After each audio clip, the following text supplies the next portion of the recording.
Hey, what is going on to the FEI podcast? Hey, today we have an incredible episode. We're going to be joined by Katherine Henry to share her story. Katherine's got an incredible story. We are so excited to hear it. And we are actually going to be joined as well by the director of Flatirons College, Angie Wysocki. Angie is going to be sitting down with Katherine to interview here. We are so thankful that we get to have both of them on the show today. It's going to be an amazing episode. Can't wait for you guys to hear it. Let's jump in.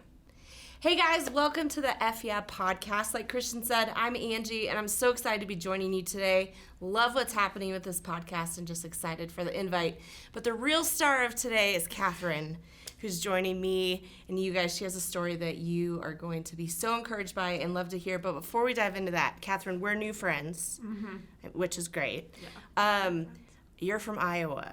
I am from Iowa. I don't know a lot of people from Iowa. There's not much to know. Can you tell me, like, your favorite thing? Like, what makes you so proud to be from Iowa? So we don't have any professional sports teams. So our University of Iowa, that's like our NFL team. Yeah. And so, like, the Iowa State game is the most intense thing. Have you ever been to it? I have, not in, like, the front row, but we tailgate. It's a huge thing. You tailgate, like, all day. You go to the game, you tailgate at night. When the game's over, it's crazy. A whole event. Okay. Yeah. And my brother goes to Iowa State, and I went to University of Iowa. And there's, like, a tension there. Is it still there? Yeah. Yeah. Okay. We can talk about that in another podcast episode, maybe. Yeah. He can come on and we can work it out. But, all right, there you go, guys. That's the word. If you're going to Iowa, you got to get tickets to the game. Yeah. But that's not the real reason that we're here today. But we'll ask some follow-up questions. Cool. So you have an incredible story. And I'm excited for you to get to share that with everyone. Let's just dive in. Okay. So, yeah, tell us about this story that God's been writing in your life, this journey that you've been on. Yeah, so growing up, we went to church very sporadically, and it was mostly just my mom and I. My mom's a Christian, my dad isn't, so it was mostly just my mom and I going to church, and usually just Christmas and Easter. I think they have a word for that. I think it's like a Christer. A Christer. A Christer, maybe? Yeah. You're an Iowan Christer. I'm an Iowan Christer, yeah. So yeah, just really sporadic. The only really churchy thing, I guess, I did growing up was I went to a Lutheran church, and they had like a confirmation ministry, which is just basically how you become a member of the church in middle school, and I did go to that, but just because there were cute boys there, so that was my only motivation. But through that, I think that is just like God planting like a little seed. I feel like there's some of us where there's this big like come to Jesus moment, and some of us are more stubborn, and it takes these little seeds being planted before anything actually blossoms. So and then I grew up dancing competitively, so I danced from when I was 4 to when I was 18, so that pretty much consumed all my time. We traveled for dance. I had studio at night, so I'd be at the studio till like 10 o'clock, and then in high school I ended up doing dance team 2, so I'd have morning practice and then be at the studio at night, and it was just a lot, and that was really all I did. So, and then going into high school, I would say I didn't go to church as much. I wasn't doing anything with the church anymore, and I was just focused on dance. I got really into caring a lot what people think and like status and kind of some of those things, and obviously boys. I can't remember a time where I like didn't have a boyfriend or was interested in a boy. So yeah, it was dance, boys, and I did start in high school getting more into like drinking and some of that culture. Just because it was what most people were doing, so it seemed like weird not to, I guess. And then I had 2 boyfriends in a row that cheated on me, and so that is like, if anyone's been cheated on, it is the worst pain you'll ever feel. There is like nothing like heartbreak like that. And so that, and then plus being a dancer and being in front of a mirror all the time, and then just like growing up, your body changes, and that's not a bad thing, like that's just a neutral thing, and there was just all these factors that after my second boyfriend cheated on me, it led into like a pretty significant eating disorder. So it's kind of sad too, because sometimes things like that are praised by culture. Like I, quote, looked better, I was thinner, and I would get like praise for that and validation for that. And that just reinforced all those really unhealthy behaviors. And then it got to a point where it was no longer praised. You know, it started, people got worried. I got comments from my mom's friends, like stuff like that, where I realized it was a problem. I didn't think it was, and then I realized it was. And I also have a very, like, perfectionistic personality. So you take, like, perfectionism and something like that, which is all about, like, control, and they just, like, reinforce each other. So, yeah, but from there, I was still doing dance team, and at that time, I really wanted to do dance team in college at the University of Iowa. And so I recorded, like, an audition video. I was really excited about it, and then basically my dance team coach, who I am so thankful for her in that time, because I was struggling so much, but she had to sit me down and basically tell me that, like, if I didn't kind of get this figured out, that I probably would not be able to dance in college. And that was a really hard thing to hear, but a really good thing. And she was, like, one of the few Christians I knew at the time, and she invited me to, like, her Bible study with some of her older friends. And that was cool just to see, like, these women, like, at that time I was in high school, but these, like, young adults, like, faithfully, like, pursuing Jesus. And so that was just, like, another seed planted, but at the same time I was like, this is kind of silly, like, we're watching this, like, corny Bible study, like, I don't know how I feel about this. But it was just one thing. And so I think after we kind of had that sit down, I knew I needed to get help. And so, like, with the help of my parents, which it was so hard on them. And, like, still to this day, it just breaks my heart. But just because, like, that's a hard thing to talk to somebody about. But I did get some help, and I would say I was healing physically, but mentally, just not as much. Like, I still had tons of negative thoughts about my body and food and exercise and tons of unhealthy habits, even though on the outside it looked like I was better. Sure. I guess. And so I got a tryout for University of Iowa dance team, but then it was kind of this crossroads of I knew I couldn't do that and a sorority just because it would be a lot. And so I ended up joining a sorority instead. So went to University of Iowa. And my first year was really hard. Like, I feel like college, people look back on it, and it's, like, this really fun time. Like, people always reminisce about it, and for me, that first year just was not fun. Like, I was in a sorority. I was surrounded by tons of people. I had a boyfriend, but I just felt really lonely. And I guess my perfectionism relates to my body kind of transitioned to school. So I started being really perfectionistic about that, and it consumed all my time, and I just really wasn't putting myself out there. And like I said, like, I had friends and I was surrounded by people, but I felt really alone. So my freshman year ended, and I basically knew something needed to change. I was just kind of at this bottom, just didn't know where to go. And I actually, through, like, mutual friends, I was introduced to this upperclassman in my sorority, who's now one of my good friends. Her name's Olivia. But she basically drove from, like, across the state to get coffee with me in Des Moines, which is where I'm from, and so I'd go home on the summers. And we just went to some Starbucks, and we were just talking, and she just started talking about Jesus, and her, like, joy, like, I could feel it. Like, it was tangible. And then, we left that, like, little coffee day, and I was like, I don't know what that is, but I want that, like, for myself. And I think, like, we all have experienced people like that, where they just, like, embody, like, this joy from Jesus, and, like, this joy that's, like, cannot be touched. And I wanted that. So fast forward to my sophomore year, I went back to Iowa. Olivia was a part of this ministry called Greek IV. So InterVarsity is just a ministry. They have it for athletes. They have it for college students. But I joined their, like, Greek one at Iowa, and just got connected with some girls in my sorority who just really loved Jesus and pursued him really radically, which I really respected, because I'm pretty black and white. So I'm like, we're either not doing this or, like, we're going really hard and doing this all the way. So I just started digging into the Bible and, like, what God says about me. And got really solid Christian community. And at that time, I was living in the house with one of my now best friends who was also following Jesus. And things just started to change. And it wasn't like I flipped a switch suddenly. I didn't struggle with body image. I didn't struggle with anxiety around that. But I noticed my perspective shift to so inward focused to more outward focused, and looking to God rather than inwardly at myself all the time and critiquing myself. And so I got really involved in Greek IV and started leading that. And from there, I think that's when God really showed me that leadership is something I'm very passionate about, and specifically like discipleship.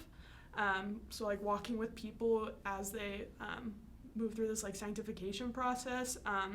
So I was doing Greek IV, and I was thinking back, I just felt like something was missing still, and I didn't know if it was the leadership thing. I didn't know if it was because I wanted like a wider community or what, but I was thinking back to my time in middle school at my church, and I was like, oh, that was just so life-giving and fun, and like I would love like if there was a college ministry here like linked with my church back at home.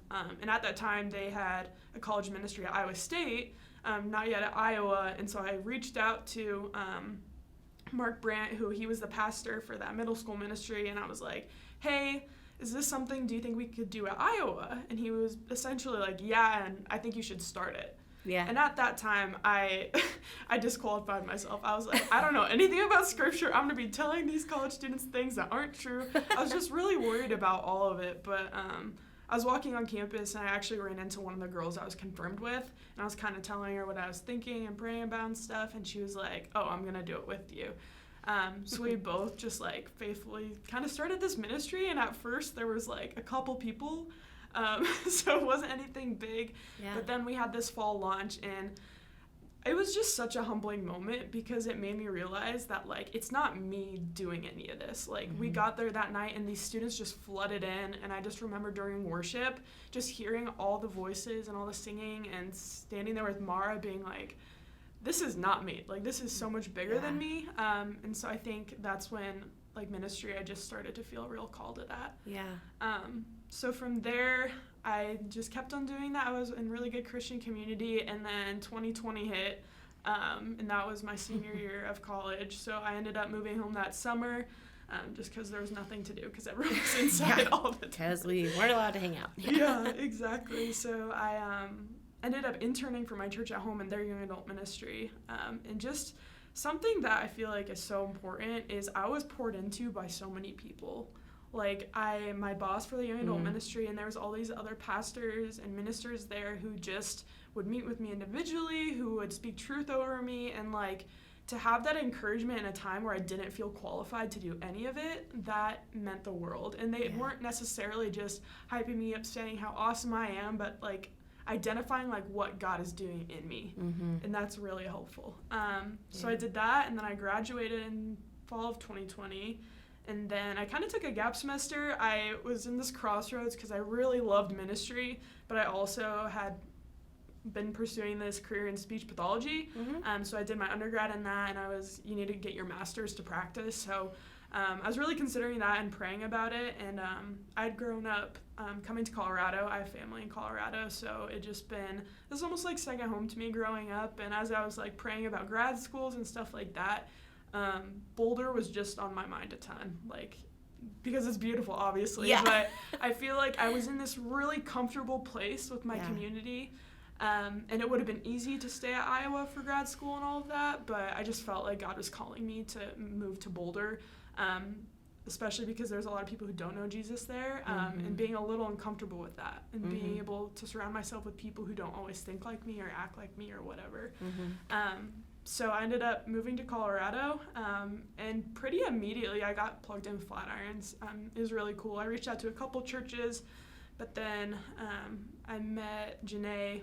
She goes here. She leads worship sometimes. But she said, hey, want to check out this church with me? And immediately it was great. Like, I loved how authentic people were. I loved how people showed up just as they were, with their struggles and their imperfections, and all of that. And so then I got connected with Ambry, who, shout out Ambry, she's on maternity leave. I know, we missed her. Yeah, but she just invited me to be a part of this ministry they were starting up, and it just felt like such confirmation about, like, this is where I was supposed to be, because community had been so important, and I knew in a season like grad school that's really intense, I would need it. And so just so happened they were starting up this young adult ministry when I moved out here, and got involved with that, and then I met my fiance, so that was another win. Hello.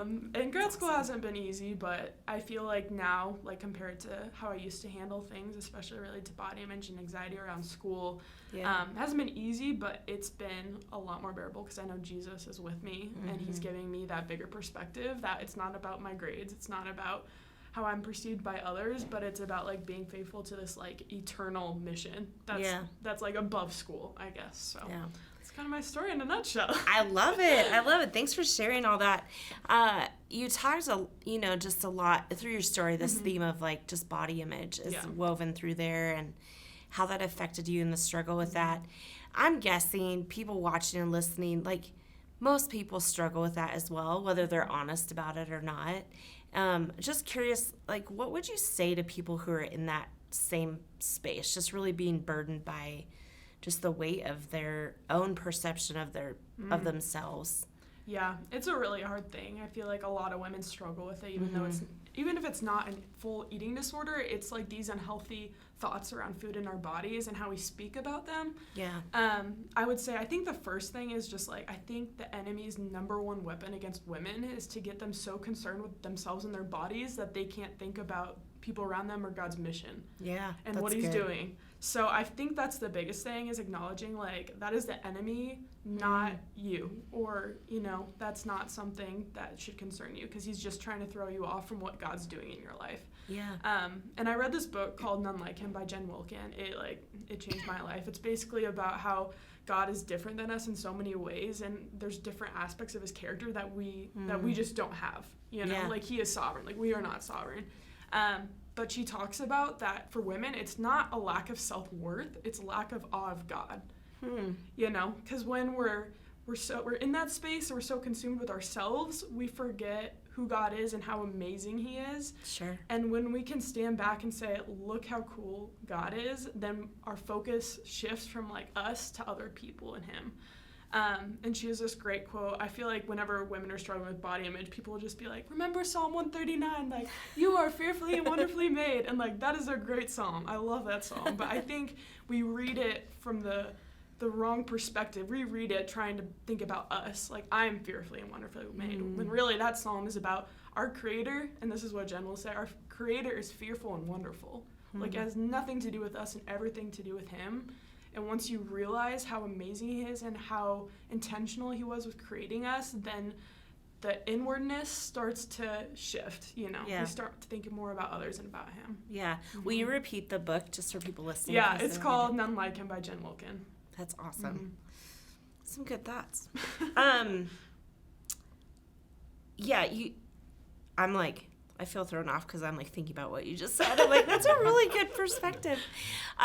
You talk about just these moments in your story, and like to me, I listen to it and I think you had a lot of courage to change things. Like there were moments and crossroads you were at where you just made a decision to intentionally try to make things better or different. Can you talk about what that took for you? Just thinking of people listening who are like, yeah, I feel so stuck, or I feel like I don't want to live a certain way. Yeah. What does that look like to just make an intentional choice to live differently? Yeah, I think what was helpful for me is seeing how other people's lives changed and hearing their stories, which is why sharing testimonies is just so powerful. Because sometimes it's hard for us to believe God can do that in our lives, but when we see it in others, we're like, that's possible, And so when I see my friends like Olivia or some of these other girls who mentored me, I'm just like, God did such a work in their life, then like he can do it in mine too. And like as you start reading scripture, like God promises us so many things, and one of those is like bringing us out of the darkness into like his marvelous light. And we talked about that at church the other week, but I would say that's the big thing. Yeah. Okay, so you talk about people, which I love this. You have like these key characters in your story. I think it's so cool how God used them and used those women in different conversations just to help show you, like you said, like a different way that life could be. Yeah. How has that experience with those mentors and friends changed how you relate to people? Yeah, that's a really good question. I think the two big ones I talked about were my dance team coach and my friend Olivia, but I think just their willingness to meet me where I was and not force me or try to push me to be somewhere where I wasn't yet. And I think that's important whether you're seeking mentorship or you're discipling or mentoring someone else. Like, just meeting them when they are and trusting that God will do what he's going to do in them. Yeah. You know, and you can help and you can walk alongside them and show them you care. But, like, at the end of the day, it's God doing the work in their life. So, yeah. Well, I know. It's so true. It's just, I love how God wove that together for you. Like, one Starbucks conversation led to other pieces. And okay, you started a ministry when you were in college. Yeah. Just like no big deal, casual. When you were telling that story, I was thinking about your junior high youth pastor. Like, how many times does a middle school youth pastor get a call years later from a student that's like, hey, I think I'm going to start a ministry at college? Okay, what did that feel like to do that when you even said, like, I just did not feel equipped? Yeah. I'm sure there are people listening who have God speaking to them about something that's like, hey, you should try this, you should do this. And we disqualify ourselves so often. Can you speak more about that? Just, your encouragement to people in that place or what that felt like for you? Yeah, I would say, I think the big thing I talked about with some people who mentored me is them speaking truth over me, and not in terms of like, oh, you're so great, like you can be this great, amazing leader, but like, kind of what I've been saying is like God can work literally through everyone. It doesn't matter how, quote, spiritually mature you are. It doesn't matter how much you know about scripture. Like, he can use anyone, and I think he especially loves to use people who have lived in such brokenness. Sure. Because that's what's relatable, and that's what'll reach the people who feel that. You know, they don't want to see people come and speak at this ministry or lead this ministry and act like they have it all figured out. And so when we're able to like humble ourselves and be vulnerable to people, like, that's what is attractive about Christ followers, is like seeing how God lifted them from this dark place, you know. So No, I love it. Yeah, just the invitation, like, okay, this is what I'm walking through. Let's do this together. Yeah. Katherine, what's the biggest lesson you're learning right now? Oh man, I'm learning a lot. I feel like one thing is, so I got this piece of advice. Obviously I moved to Colorado, so I moved states, and I think that's a big thing. Was it for the sports teams? Because we have professional sports here. No, I wish. It was for the beautiful views. But, that too. Yeah. I think, like, God can use people when you move across the country or move wherever, but I think this piece of advice I got from Amy Becker, she leads Greek University. She's one of the supervisors, but she tells college students and really just, like, young adults, like, pursue your dream community, not your dream location. Because you can move to this beautiful place or you can move to this big city, but if you don't have community, it's going to be really hard. Yeah. So I think just being in Colorado now and like really wanting to plant seeds here, it's like community is what's important. It's not where we move, although that's a cool thing, you know? So I feel like that's a big thing. And then kind of what I touched on is like mentorship, discipleship, and I think it's important to seek mentorship with people a couple seasons ahead of you. I think as young adults, sometimes we can get a little cocky and like, I know all this, I got it all figured out, but the truth is like we don't.